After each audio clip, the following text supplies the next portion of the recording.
Hello everyone, स्वागत है आप सबका। मेरा नाम है प्रवीण चक्रवर्ती और आज हम लोग डिस्कस करने वाले हैं एक और क्वेश्चन जो हमारा नेक्स्ट वीडियो में था और मैंने आपको बोला था कि आप मुझे कमेंट सेक्शन में आंसर करके बताइएगा। ठीक है, क्वेश्चन मैं एक बार फिर से समझाता हूँ। क्वेश्चन में क्या कह रहा है, at what speed must an electron revolve around the nucleus of the hydrogen atom.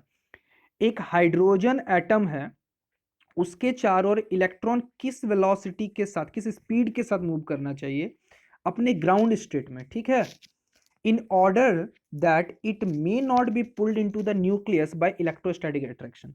ठीक है, देखिए आपको पता है कि न्यूक्लियस में प्रोटॉन होता है, ठीक है, हाइड्रोजन एटम में, तो ये इसको अपनी ओर खींचेगा बाय इलेक्ट्रोस्टैटिक। लेकिन इस पे सेंट्रीफ्यूगल जो लगेगा वो बाहर की ओर लगेगा। सेंट्रीफ्यूगल जो होगा आपका लगेगा किधर तरफ, बाहर की तरफ, यानी M V square by R centrifugal force. ठीक है, सेंट्रीपिटल इनवर्ट। सेंट्रीपिटल फोर्स यहाँ पर खुद इलेक्ट्रोस्टैटिक फोर्स है जो उसको रिवॉल्व करा रहा है in the inertial frame. Non inertial में आप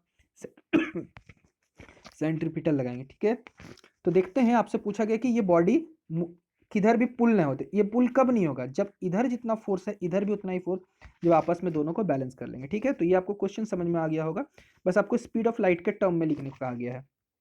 तो देखिए, अगर हम बात कर रहे हैं तो यहाँ इलेक्ट्रॉन, तो इलेक्ट्रॉन इधर खींचा जाएगा, इस पे इधर लगेगा। तो सबसे पहली बात सिंपल से, अगर इक्विलिब्रियम में देखना चाहते हैं तो M V square by R is equal to क्या होता है, 1/4 pi epsilon naught Q1 Q2 by R square. जैसे 1/4 पाई एप्सिलॉन नॉट को के कांस्टेंट ले लेते हैं, यहाँ चार्ज ऑफ एक प्रोटोन है और यहाँ क्या है, एक इलेक्ट्रॉन है, तो दोनों का चार्ज सेम, यानी ई का स्क्वायर, और सेपरेशन जो है वो आपका आर है। ठीक है, आर का स्क्वायर हो गया है। फिर फोर्स की बात करें तो यहाँ से आप आराम से देख सकते हैं कि एक आर आपका कैंसिल हो जाएगा, दैट मीन्स हो जाएगा M V square by R is equal to आपका के क्यू स्क्वायर। ठीक है, इतना आपको समझ में आया होगा। क्लियर है, इतना बात तो आपको समझ में आ ही गया होगा। लेकिन जब आप पढ़ रहे हैं कि ये ग्राउंड स्टेट में है और ये रिवॉल्व कर रहा है, तो आप बोर्स के जो क्वांटाइजेशन की थ्योरी होती है एंगुलर मोमेंटम में, तो आपको पता है जो एंगुलर मोमेंटम होता है वो क्या होता है, एन एच बाई 2 पाई होता है। क्लियर है, और यहाँ पर जो एंगुलर मोमेंटम होता है उसको आप एम वी आर से रिप्रेजेंट कर रहे हैं। और यहाँ इलेक्ट्रॉन किस में है, ग्राउंड स्टेट में है, तो ग्राउंड स्टेट के लिए आप एन की वैल्यू कितनी यूज करेंगे, 1। तो दैट मीन्स है कि आपका M V R is equal to N H by 2 pi. इसको आप चाहे इक्वेशन 1 मान सकते हैं, इसको इक्वेशन 2 मान सकते हैं। अब अगर हम इक्वेशन 1 को इक्वेशन 2 के साथ, ठीक है, इक्वेशन 1 को अगर हम इक्वेशन 2 के साथ डिवाइड कर रहे हैं, तो इक्वेशन 1 में जो था आपका M V square by R is equal to K E square, उसको जब हम लोग यहाँ डिवाइड कर रहे हैं M V R by H by 2 pi के साथ, तो आप आराम से देख सकते हैं यहाँ से कि m और m आपका कैंसिल होगा, r और r कैंसिल होगा, यहाँ से v और v कैंसिल हो जाएगा, तो एक v स्क्वायर v कैंसिल होगा, तो जो भी आपके पास बच जाएगा, मैं पूरा का पूरा लिख देता हूँ यहाँ से, आपके पास v इज इक्वल टू बच जाएगा के ई स्क्वायर 2 पाई बाई क्या आ जाएगा आपका h। ठीक है, ये आपका पूरा का पूरा टर्म आ जाएगा। और जब आप यहाँ से v की वैल्यू, जो मैंने क्या लिखा था, k a square 2 pi by h, k की वैल्यू दैट इज 1/4 पाई, इसकी वैल्यू 9 इंटू 10⁻9 आ है। ई स्क्वायर जो कि चार्ज ऑफ इलेक्ट्रॉन 1.6 इंटू 10⁻, इतना का स्क्वायर हो जाएगा। 2 पाई मतलब 2 इंटू 3.14, और h मतलब है 6.626। ठीक है, 6 पॉइंट, आप जब उसको सॉल्व कीजिएगा तो आपको जो वैल्यू ऑब्टेंड होगा, मैं वो आपको बता देता हूँ, मैंने पहले से निकाला हुआ है इसमें, वो v आता है आपका 1.836 इंटू 10⁵। ठीक है, क्लियर है। लेकिन आपको स्पीड ऑफ लाइट में, तो आप c से इंटू 80 से डिवाइड कीजिएगा, और यहाँ जो है नीचे में जो c की वैल्यू है, ठीक है, यहाँ पर जो आप कीजिएगा, यहाँ c तो ठीक है, यहाँ पे आपको 3 इंटू 10⁸ रखिएगा, जब आप सॉल्व कीजिएगा तो c बाई 137 आ जाएगा। क्लियर है, तो ये डायरेक्ट है, तो आप इसको याद रखें, ऑप्शन बी जो है इसका राइट आंसर है। क्लियर है, तो ये क्वेश्चन आपको आई होप कि समझ में आया होगा।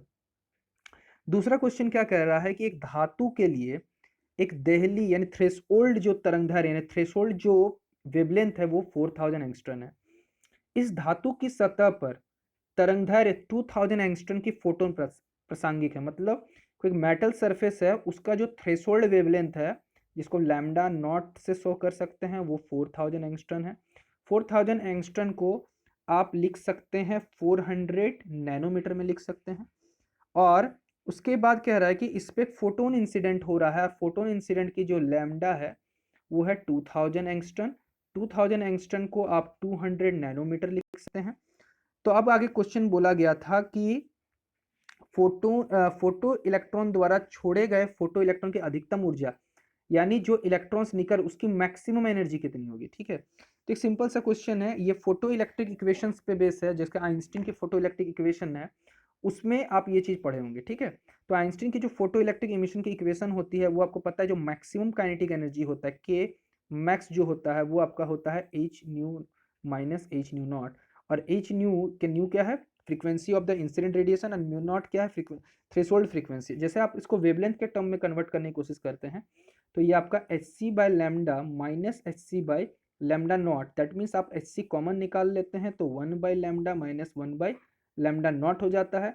और अकॉर्डिंग टू द क्वेश्चन आपको ध्यान से इसमें लैमडा पता था, लैमडा नॉट पता था, तो मैं सीधा सीधा इस बात पे आता हूँ कि आपको पता है एच सी का वैल्यू आप चाहे तो ये यूज करेंगे। ठीक है, मैं बता दे रहा हूँ कि एच सी की जब हम बात कर रहे हैं, तो एच सी जब आप लिखते हैं, याद रखिएगा एच सी की वैल्यू है 1242 इलेक्ट्रॉन वोल्ट नैनोमीटर। ठीक है, और यहाँ से 1/200 माइनस 1/400। ठीक है, जब आप इसको सॉल्व करते हैं तो आप आराम से इसको सॉल्व करके पाएंगे इसका आंसर कितना आना चाहिए।